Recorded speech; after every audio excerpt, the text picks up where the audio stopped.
Hi everyone, this is Komal Panuli from Omnify Education, and in this video I will tell you about reflex action और reflex arc. See, reflex action और reflex arc CBSE class 10 के control and coordination chapter का एक topic है और बहुत important topic है। अक्सर इसके बारे में एग्जाम्स में पूछा जाता है। क्लियर? तो इस टॉपिक को स्टार्ट करने से पहले कुछ की टर्म्स हैं जो आपको पता होने चाहिए। सो फर्स्ट की term is stimulus. Stimulus is an agent or a sudden change of the external or internal environment that results in a changes in an organism or any of its body parts. See, stimulus क्या होते हैं? Stimulus किसी भी organism की body या आप बोल सकते हो किसी भी सेल का जो internal या external environment होता है उनमें जो sudden changes होते हैं तो उन्हें ही stimulus या stimuli बोला जाता है। क्लियर? नेक्स्ट आता है response. Change in an organism resulting due to stimulus, कि जो स्टिमुलस हैं, स्टिमुलस के वजह से जो भी चेंजेस किसी ऑर्गेनिज्म में की बॉडी में या किसी सेल में आता है उस रिस्पॉन्स उस चेंज को ही रिस्पॉन्स बोला जाता है। Third key term is neuron or nerve cells. Neuron or nerve cell is a type of cells that receives and sends messages from the body to the brain and back to the body. Neuron या nerve cell ऐसी cells होती हैं, ये specific type की sales होती हैं जिनका काम है कि जो भी मैसेजेस हैं या जो स्टिमुलस हैं या उन स्टिमुलस को ये एक तरीके से रिसीव करने का काम करती हैं। रिसीव करने के बाद ये उन्हें हमारा जो मेन नर्वस सिस्टम होता है सीएनएस जिसको बोला जाता है, सीएनएस तक पहुंचाने का काम करते हैं। सीएनएस जो है उसके दो पार्ट होते हैं, सेंट्रल नर्वस सिस्टम जो है उसके दो पार्ट होते हैं, पहला है ब्रेन और दूसरा है स्पाइनल कॉर्ड।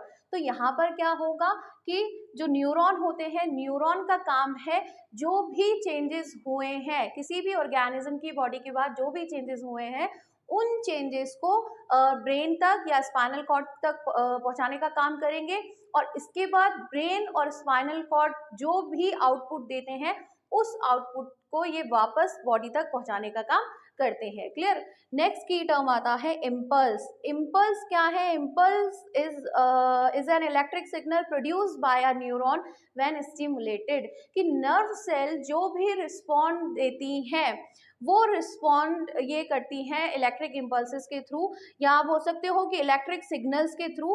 तो इलेक्ट्रिक सिग्नल्स कब प्रोड्यूस होते हैं? कि जब कोई न्यूरॉन एक्टिवेटेड होगा, या आप बोल सकते हो कि जब वो अपनी एक्साइटिंग स्टेट में होता है तो इलेक्ट्रिकल सिग्नल्स का प्रोडक्शन होता है। क्लियर? नेक्स्ट है receptors. A cell or group of cells that receive information from stimuli, कि रिसेप्टर्स क्या है? रिसेप्टर्स या तो कोई सेल है या ग्रुप ऑफ सेल होती हैं जिनका काम होता है कि जो भी इंफॉर्मेशन है स्टिमुलाई की वजह से जो भी इंफॉर्मेशन है उस इंफॉर्मेशन को रिसीव करने का काम करना। ठीक है? इसके बाद आते हैं effectors. Effectors are muscle and glands. ये जिनका काम होता है कि ये स्टिमुलाई के लिए रिस्पॉन्ड करेंगे। इसी स्टिमुलाई को रिसीव करने का काम कौन कर रहा है? रिसेप्टर्स कर रहे हैं, और इफेक्टर्स क्या करेंगे कि उस स्टिमुलाई के लिए जो भी चेंजेस होंगे, जो भी रिस्पॉन्स होगा उसको देने का काम करते हैं इफेक्टर्स. अब आपको न्यूरॉन के बारे में बताया है, तो जो न्यूरॉन है ये भी तीन टाइप के होते हैं, सेंसरी न्यूरॉन, मोटर न्यूरॉन और कनेक्टिंग न्यूरॉन. सेंसरी न्यूरॉन का काम होता है कि ये इम्पल्सेस को रिसेप्टर से कन्वे करके लेकर जाते हैं मेन नर्वस सिस्टम तक, यानी कि सीएनएस तक. और सेकंड है मोटर न्यूरॉन. मोटर न्यूरॉन का काम क्या होता है कि जैसे मैंने आपको बता दिया कि सेंसरी न्यूरॉन क्या कर रहे हैं, इम्पल्सेस को मेन नर्वस सिस्टम जो है, सेंट्रल नर्वस सिस्टम जो है वहां तक ले जाने का काम करते हैं. क्लियर?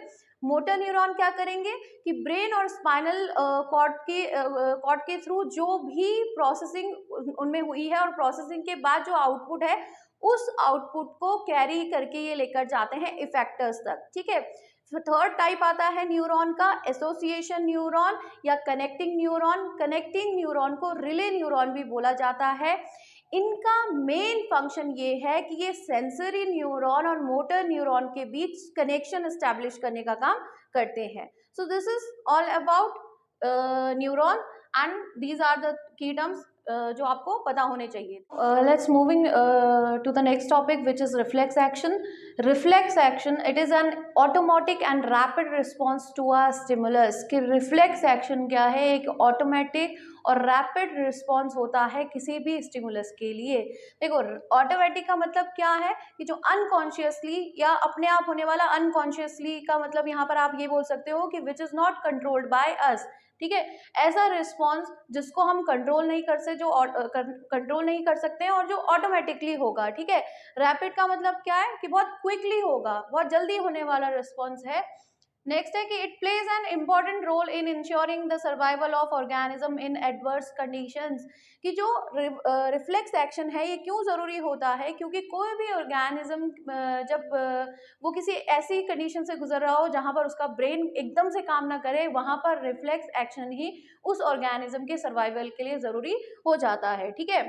फिर आता है these actions are monitored and controlled by spinal cord of neurons, spinal cord of nervous system, not by the brain, कि जो रिफ्लेक्स एक्शन है इसको मॉनिटर और कंट्रोल जो करता है वो है हमारी स्पाइनल कॉर्ड।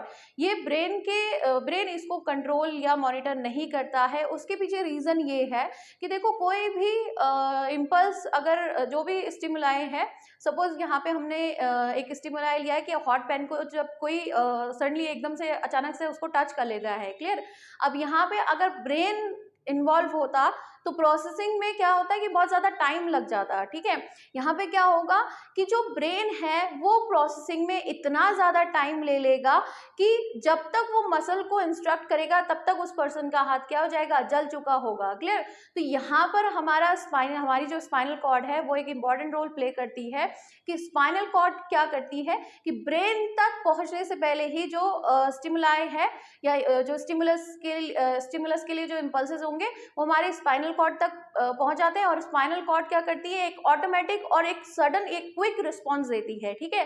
तो अगर किसी पर्सन ने किसी हॉट पेन को टच कर दिया है तो उसका हाथ एकदम से पीछे अपने आप आ जाता है, क्लियर। लेकिन अगर ब्रेन यहाँ पर इन्वॉल्व होता तो ब्रेन पहले प्रोसेसिंग में टाइम लगाता, ब्रेन ये सोचने में टाइम लगा देता कि अभी ये जो प्रोसेस हुई है ये हुई क्या है और इसके लिए रिस्पॉन्ड कैसे करना है। लेकिन स्पाइनल कॉर्ड यहाँ पर क्या नहीं होगा, यहाँ पे वो थिंकिंग प्रोसेस में इतना ज़्यादा टाइम वेस्ट नहीं होता है, और स्पाइनल कॉर्ड क्या करती है कि एक क्विक रिस्पॉन्स प्रोड्यूस करेगी जो हमारे इफेक्टर तक पहुंचेगा, और इफेक्टर की वजह से जो पर्सन होगा वो अपना हाथ पीछे की तरफ कर लेता है, ठीक है।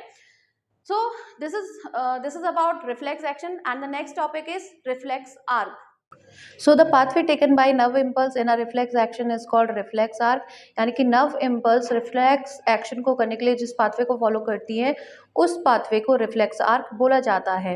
तो यहाँ पे reflex arc के लिए एक डायग्राम दिया गया है। तो reflex arc स्टार्ट कैसे होता है, तो it starts with receptor detecting the stimulus, यानी कि सबसे पहले प्रोसेस क्या होती है कि जो रिसेप्टर होते हैं वो स्टिमुलस को डिटेक्ट करते हैं। यहाँ पर रिसेप्टर सेंस ऑर्गन है, सेंस ऑर्गन क्या करेंगे, स्टिमुलस को रिसीव करेंगे। अब सेंस ऑर्गन या रिसेप्टर जो है वो सेंसरी न्यूरॉन से कनेक्टेड होते हैं, तो रिसेप्टर स्टिमुलस को सेंसरी न्यूरॉन में भेजने का काम करते हैं। फिर सेंसरी न्यूरॉन स्टिमुलस के लिए इम्पल्सेस जनरेट करेगा, और वो इम्पल्सेस को ये स्पाइनल कॉर्ड तक लेकर जाती हैं। सेंसरी न्यूरॉन को एफरन न्यूरॉन भी बोला जाता है, क्लियर। फिर स्पाइनल कॉर्ड क्या करेगा कि जैसे ही इम्पल्सेस या स्टिमुलस जो है वो स्पाइनल कॉर्ड तक आता है, तो स्पाइनल कॉर्ड स्टिमुलस को इंटरप्रेट करता है और एक एप्रोप्रिएट कमांड जनरेट करता है और उसे मोटर न्यूरॉन को सेंड कर देता है।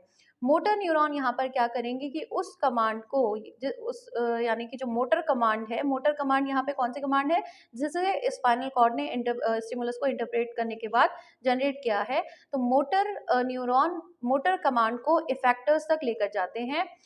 मोटर न्यूरॉन को इफरेंट न्यूरॉन भी बोला जाता है। अब इफेक्टर्स क्या है, यहाँ पर ये जो डायग्राम दिया गया है ये हीट सेंसेशन के लिए दिया गया है कि जो रिफ्लेक्स आर्क है वो हीट सेंसेशन के लिए रिफ्लेक्स आर्क बताया गया है। तो यहाँ पर इफेक्टर्स होंगी मसल्स, तो इफेक्टर्स यहाँ पर उस मोटर कमांड को एग्जीक्यूट करती हैं।